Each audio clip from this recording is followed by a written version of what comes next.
स्वागत है। मैं सोहनलाल आपका इस नए वीडियो में हार्दिक स्वागत करता हूं।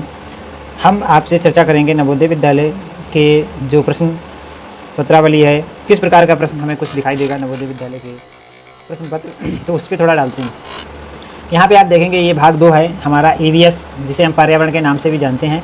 तो किस प्रकार से हमें देखना है कैसा प्रश्न पत्र आएगा। दूसरा भाग इसका EVS, यहाँ पर जाएंगे तो इस प्रकार का कुछ आपको दिखाई देगा। इस प्रकार के प्रश्न उसमें होंगे और आपको पूरा करना होगा और किस प्रकार से हल करेंगे।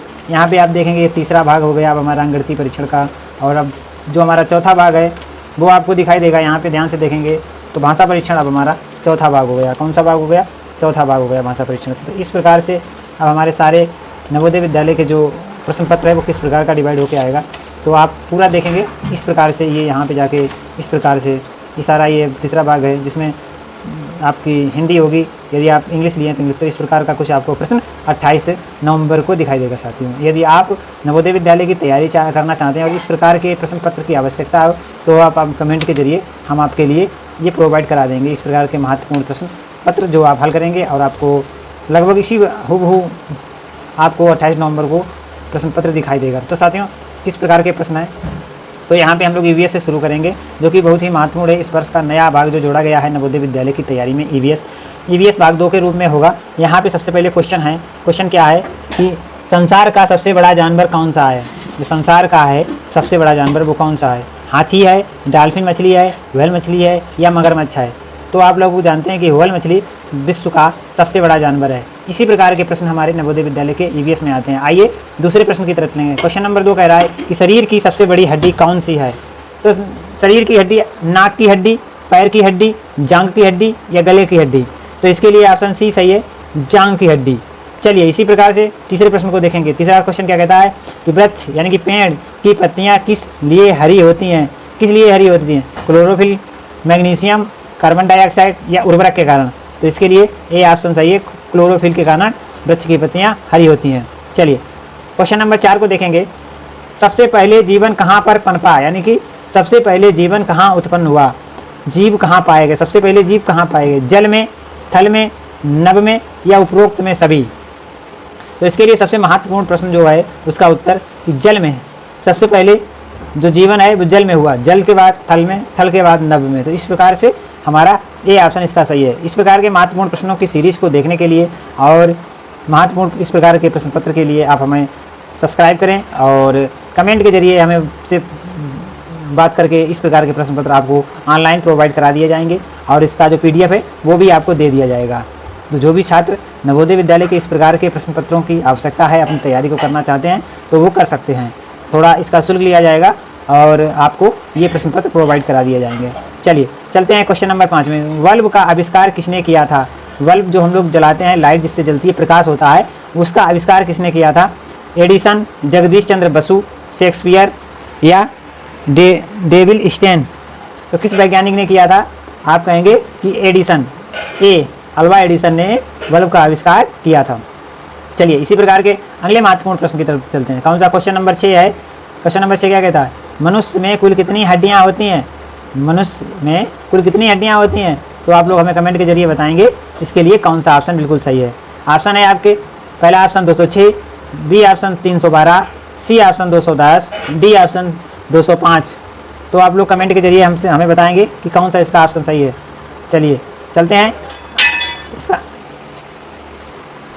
इसका सही ऑप्शन है क्या? 206। तो मनुष्य के शरीर में कितनी हड्डियाँ होती हैं? आप कहेंगे 206 हड्डियाँ होती हैं मनुष्य के शरीर में। ठीक है, चलिए अगले महत्वपूर्ण प्रश्न की तरफ बढ़ते हैं। क्वेश्चन नंबर 7, वर्षा के बादल कैसे बनते हैं। जो वर्षा होती है उसके बादल कैसे बनते हैं? वाष्प के संघनन से, हिम के संगठन से, जल का वाष्प में बदलने पर या जल की वर्षा से। तो इसके लिए सी ऑप्शन सही है, जल का वाष्प में बदलने से वर्षा के बादल बनते हैं। चलिए इसी प्रकार के महत्वपूर्ण प्रश्न आपकी सीरीज के लिए, यदि आपको ये प्रश्न श्रृंखला अच्छी लगती है तो आप हमारे चैनल को सब्सक्राइब करें, वीडियो को लाइक करें तथा शेयर भी करें। चलते हैं अगले महत्वपूर्ण प्रश्न को। अगले महत्वपूर्ण प्रश्न को आप उत्तर बताएंगे कमेंट के जरिए। जो भी साथी हमारे साथ जुड़े हैं तो वीडियो को लाइक और चैनल को सब्सक्राइब करेंगे और हमें कमेंट के जरिए बताएंगे 8वें प्रश्न का सही उत्तर कौन सा है। कौन सा अनुच्छेद हमें समानता का अधिकार प्राप्त कराता है। कौन सा ऐसा अनुच्छेद है जो हमें समानता का अधिकार प्राप्त कराता है? अनुच्छेद 10, अनुच्छेद 12, अनुच्छेद 13 या अनुच्छेद 14? तो आपका सही आंसर कौन सा है? सही आंसर डी है। डी यानी कि अनुच्छेद 14 हमें समानता का अधिकार प्राप्त कराता है। किसका अधिकार प्राप्त कराता है? समानता का अधिकार हमें प्राप्त कराता है। चलिए साथियों, अगले महत्वपूर्ण प्रश्न की तरफ चलेंगे और आप लोगों को सबसे बहुत ही महत्वपूर्ण प्रश्नों की श्रृंखला में अगला प्रश्न, 9वां प्रश्न क्या कहता है? ओणम किस राज्य का त्योहार है? ओणम किस राज्य का त्योहार है? Assam, B option Bihar, C option Rajasthan, D option Tamil Nadu. तो ओणम किस राज्य का त्योहार है? तमिलनाडु। तमिलनाडु में ओणम मनाया जाता है। चलिए 10वां क्वेश्चन का आंसर बताएंगे आप लोग। क्या कहता है? कितने पीएच मान का जल पीने योग्य होता है? ये कितने पीएच का या कितने पीएच का जल हम लोग पी सकते हैं? 7 पीएच, 9 पीएच, 10 पीएच या 11 पीएच? तो इसके लिए 7 पीएच का सबसे अच्छा पीने योग्य जल होता है। तो इसके लिए ए ऑप्शन सही है। चलिए अगले महत्वपूर्ण प्रश्न को आप लोग बताएंगे, इसके लिए कौन सा ऑप्शन बिल्कुल सही है? क्वेश्चन नंबर 11, पेड़ों में भी जान होती है, यह किस वैज्ञानिक ने खोजा था? पेड़ों में भी जान होती है, यह किस वैज्ञानिक ने खोजा था? Option number A Jagadish Chandra Basu, option number B William Shakespeare, option number C Rabindranath Tagore या ऑप्शन नंबर डी मैंडलीफ। तो आप लोग कमेंट के जरिए भी हमें बता सकते हैं इसका कौन सा प्रश्न सही है। इसके लिए ऑप्शन नंबर ए सही है। जगदीश चंद्र बसु ने ये बताया कि पेड़ों में भी जान होती है। मैंडलीफ ने नहीं। मैंडलीफ की आवर्त सारणी होती है और मैंडलीफ ने जो हमारे सेम मतलब मटर पे मैंडलीफ ने मटर पे प्रयोग किए हैं। ठीक है, जगदीश चंद्र बसु जो हमारे देश के एक महान वैज्ञानिक थे, उन्होंने बताया था कि पेड़ों में भी जान होती है।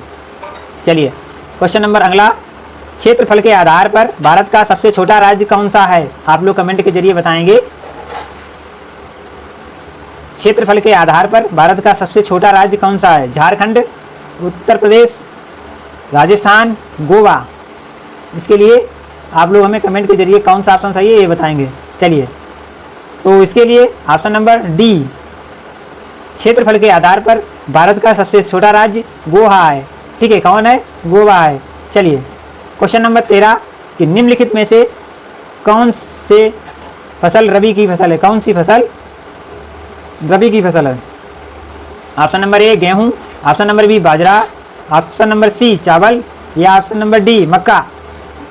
आप लोग कहेंगे गेहूं। ऑप्शन नंबर ए गेहूं एक रबी फसल है, बाद बाकी ये खरीफ फसल है। चलिए चलते हैं अगले महत्वपूर्ण। इंद्रधनुष में कितने रंग होते हैं?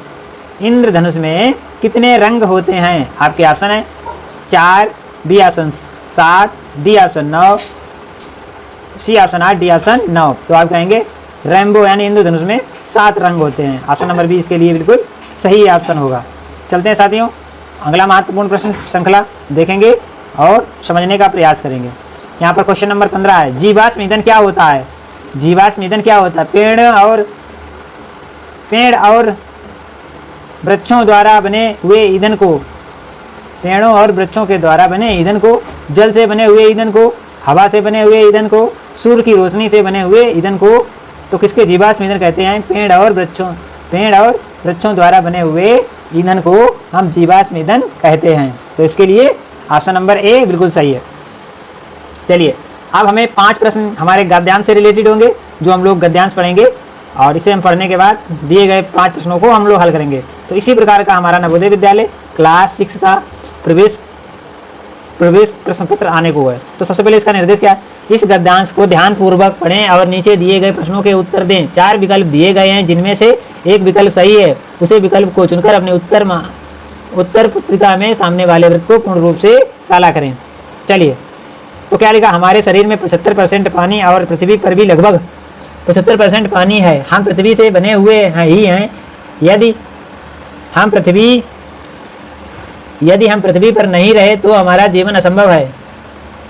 इसी प्रकार बहुत सारे ग्रह उपग्रह हैं जिस पर जीवन हमारे लिए संभव है, लेकिन क्या पता वहाँ पर हमारे जैसे मनुष्य ना होकर कुछ और प्रकार की प्रजातियां उत्पन्न हों। के लिए संभव है कि, लेकिन क्या पता वहाँ हमारे जैसे मनुष्य ना हो और कुछ और प्रकार की प्रजातियां उत्पन्न हो और उसे ग्रह पर भी जीवन हो। मानव द्वारा अभी तक अन्य किसी प्रजाति के बारे में जानना मुश्किल है, लेकिन कभी कभी हमारी पृथ्वी पर कुछ विभिन्न प्रकार की संरचना एक था हेलीकॉप्टर, एरोप्लेन, कुछ आवाजें, तरंगें। कभी कभी हमारी पृथ्वी पर कुछ विभिन्न प्रकार की संरचना एक था तथा हेलीकॉप्टर, एरोप्लेन, कुछ आवाजें, तरंगें टेलीस्कोप द्वारा रिकॉर्ड की गई हैं, लेकिन पूर्ण रूप से किसी ने अन्य किसी प्रजाति का पता नहीं लगा पाया है।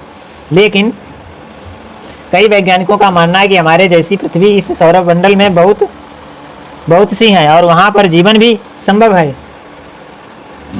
हमारा शरीर पृथ्वी के हिसाब से बना हुआ है। पृथ्वी ही हमारा मूल उत्पत्ति का कारण है, इसलिए हम पृथ्वी के बगैर जी नहीं सकते हैं। तो हमें पृथ्वी को स्वच्छ साफ रखना चाहिए, जिस चीज़ के लिए हम भागते हैं, जिस विकास के लिए हम भागते हैं और पृथ्वी को क्षति पहुंचाते हैं। इससे हमारे भविष्य का निर्माण बिगड़ रहा है और हमें यह करना चाहिए कि पृथ्वी को संतुलित करें, जिससे कि हमारे आने वाली पीढ़ियों का जीवन आनंदमय हो और ये सारी चीज़ प्रचुर मात्रा में हो जो मानव के लिए बहुत ही उपयोगी हैं, जैसे पानी, हवा, ऑक्सीजन के वृक्ष आदि। तो ये हमारा स्टेंजा था। अब इसमें कुछ महत्वपूर्ण प्रश्न 5 हैं और इसके 4 ऑप्शन हैं, तो इनको बारी बारी से पढ़ते हुए इसके आंसर देना। इसी स्टेंजा से लिए गए ये 5 सवाल होंगे और इनका आंसर हमें देना होगा। तो वह मनुष्य के जीवन के लिए सबसे उपयोगी वस्तु है जो दिन प्रतिदिन कम होती जा रही है। पेड़ यानी वृक्ष, जल यानी पानी, वायु यानी हवा, पृथ्वी यानी जमीन। तो जमीन नहीं कम हो रही, वायु हवा नहीं कम हो रही, जल यानी पानी नहीं कम हो रहा, पेड़ यानी वृक्ष कम हो रहे हैं, पेड़ यानी कि वृक्ष सबसे ज़्यादा कम हो रहे हैं। तो इसके लिए ऑप्शन ए बिल्कुल सही है। आइए चलते हैं साथियों अगले महत्वपूर्ण प्रश्न की तरफ। प्रश्न नंबर 17 जो कि हमारा बहुत ही महत्वपूर्ण है। पृथ्वी पर पानी और हमारे मनुष्य के शरीर में पानी की मात्रा कितनी है? लगभग 80%, लगभग 70%, लगभग 75%, उपरोक्त में सभी। तो इसके लिए सी ऑप्शन सही है, लगभग 75%। चलिए, मनुष्य का जीवन किसके बिना संभव है? उसके लिए हमें क्या करना चाहिए कि मानव जीवन भविष्य के लिए बचाया जा सके। खाने के बिना जीवन असंभव है, स्वच्छ वातावरण के बिना जीवन असंभव है, स्वच्छ पानी के बिना जीवन असंभव है, उपरोक्त में सभी। कौन सा ऑप्शन सही है आप लोग बताएंगे? तो इसके लिए उपरोक्त में सभी, डी ऑप्शन बिल्कुल सही है। चलिए 19वां प्रश्न बहुत ही महत्वपूर्ण है साथियों। क्या कह रहा है कि मानव के जीवन के लिए हमें क्या करना चाहिए? मानव के जीवन के लिए हमें क्या करना चाहिए जिससे कि मानव का जीवन भविष्य में बचाया जा सके। हमें अपनी प्रकृति को बचा के रखना चाहिए, हमें अपने वृक्षों को काटना है, हमें अपने आसपास को गंदा करना है। उपरोक्त में कोई नहीं, हमें अपनी प्रकृति को बचा के रखना है। इसके लिए ए ऑप्शन बिल्कुल सही है। आज का अंतिम प्रश्न बहुत ही महत्वपूर्ण आपके लिए, जो हमारा ईवीएस का था, इसमें 20 प्रश्न है, तो बहुत ही महत्वपूर्ण अंतिम प्रश्न है। चलिए अंतिम प्रश्न क्या कहता है? दिए गए पैराग्राफ में हमारा शीर्षक क्या है? प्रकृति, पृथ्वी, पर्यावरण, मानव जीवन। तो इसके लिए कौन सा ऑप्शन सही होगा? जो पैराग्राफ हमने पढ़ा है उसमें क्या है? प्रकृति, पृथ्वी, पर्यावरण, मानव जीवन। तो प्रकृति क्या है? प्रकृति में पृथ्वी भी आ जाती है, पर्यावरण भी आ जाता है, मानव का जीवन भी इसी में सम्मिलित। प्रकृति, ये ऑप्शन इसके लिए सही है। चलिए साथियों, इस प्रकार के महत्वपूर्ण प्रश्न हमारे नवोदय विद्यालय के प्रवेश परीक्षा में पूछे जाएंगे और इस प्रकार का कुछ प्रश्न पत्र हमें दिखाई देगा 28 नवंबर को। यदि इस प्रकार का प्रश्न पत्र किसी को भी आवश्यकता है तो हमें कमेंट के जरिए हमसे जुड़ के और बताएं, तो इस प्रकार के प्रश्न पत्र आपके लिए भी मिल जाएंगे, PDF में मिल जाएंगे और आप PDF अपने वहाँ निकलवा लें। ठीक है, तो PDF आपको भेज दी जाएगी व्हाट्सएप के जरिए, तो आप अपनी वहाँ पे PDF निकलवा के और इस प्रकार के प्रश्न पत्रों को हल कर सकते हैं और अपनी तैयारी को आगे बढ़ा सकते हैं। मिलेंगे कल सुबह इसी प्रकार के महत्वपूर्ण प्रश्नों के साथ। तब तक के लिए मैं आपका साथी सोहन लाल लेता हूँ आज्ञा। जय हिंद, जय भारत।